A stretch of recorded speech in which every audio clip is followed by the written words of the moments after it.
اور آخرت کا اختیار بھی ہمارے لیے انشاءاللہ اس عشرتی مجالس میں جو موضوع مجلس آپ لوگوں کے سامنے پیش کی جائے گی، پہلا موضوع یہ ہوگا کہ معرفت ائمہ اور معرفت حالی، دوسرا موضوع ہوگا معرفت پروردگار عالم۔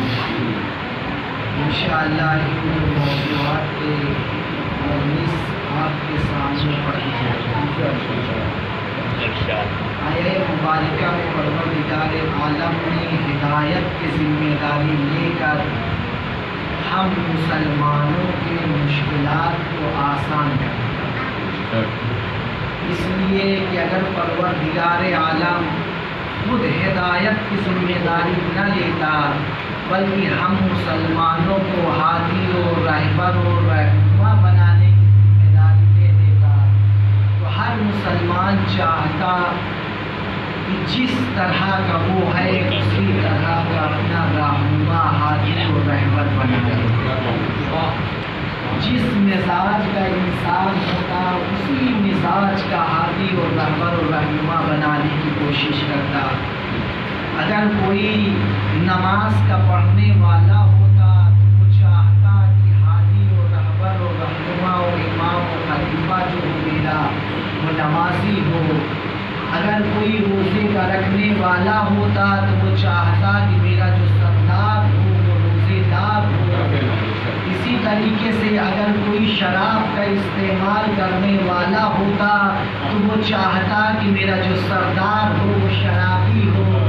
اسی طریقے سے اگر کوئی جوا کا کھیلنے والا ہوتا تو وہ کہتا کہ میرا جو سردار ہو وہ جوا کا کھیلنے والا ہو۔ کس لیے ایسا ہوتا؟ یہ اس لیے ایسا ہوتا کہ اگر کوئی شرابی انسان کسی عبادت کرنے والے کو، نماز پڑھنے والے کو سردار چن لیتا تو فوراً عبادت کرنے والا اس کو متوجہ کرتا کہ دیکھو یہ جو تم فعل انجام دے رہے ہو یہ غلط فعل ہے، لہذا اس طریقے کے افعال کو انجام نہیں دینا چاہیے۔ اور اسی طریقے سے اگر کوئی انسان شرابی انسان کو اپنا سردار بنا لیتا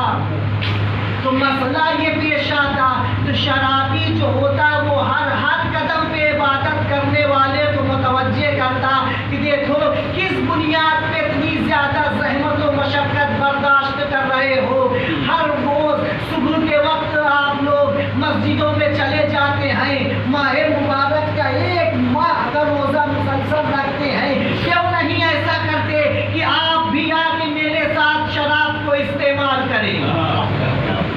اس طریقے سے یعنی جیسا انسان ہوتا اسی طریقے کا ہادی اور رہبر اور رہنما چننے کی کوشش کرتا۔ اور یاد رکھیے کہ اگر خلیفہ مسلمین یزید جیسا انسان ہوتا تو پھر مسئلہ یہ پیش آتا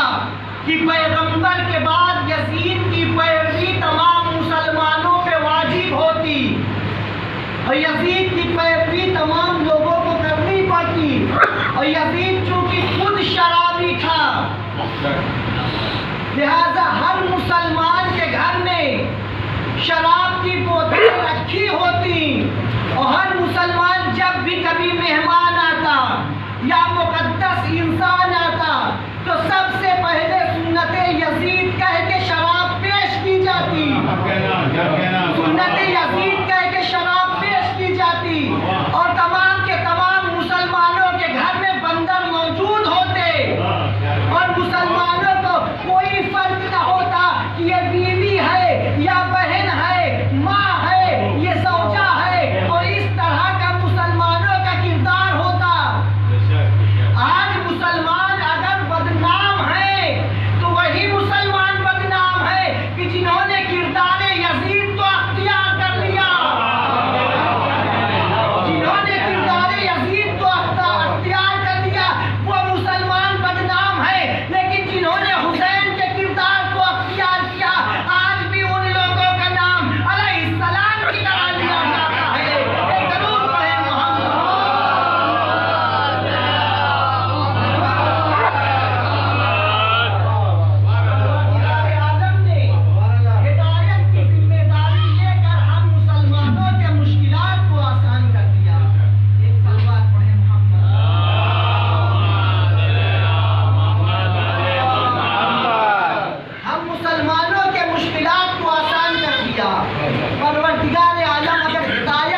تو جس مزاج کا انسان ہوتا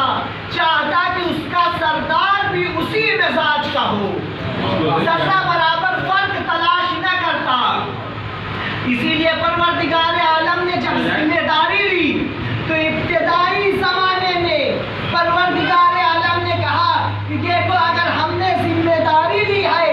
تو اس سے قبل کی کوئی ہدایت حاصل کرنے والا دنیا میں آئے، ہدایت کرنے والے کو ہم پہلے بھیج دیں گے تاکہ کوئی انسان یہ نہ کہہ سکے کہ میرے مالک ہم ہدایت حاصل کرنا تو چاہتے تھے لیکن کوئی ہدایت کرنے والا نہ تھا،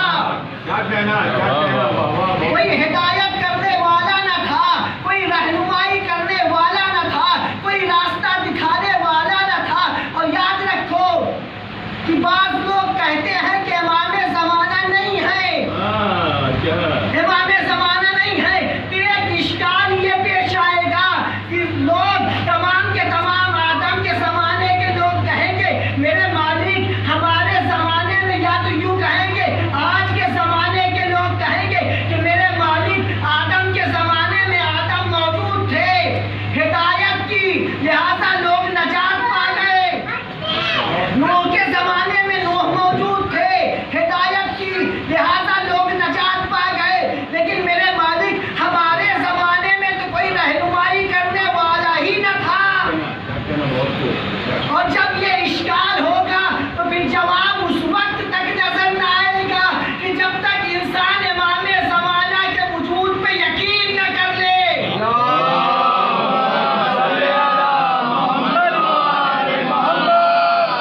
امام زمانہ کا جو لوگ انکار کرتے ہیں تو شاعر نے بھی بڑے اچھے انداز میں کہا کہ کہتے ہیں یہ نسیم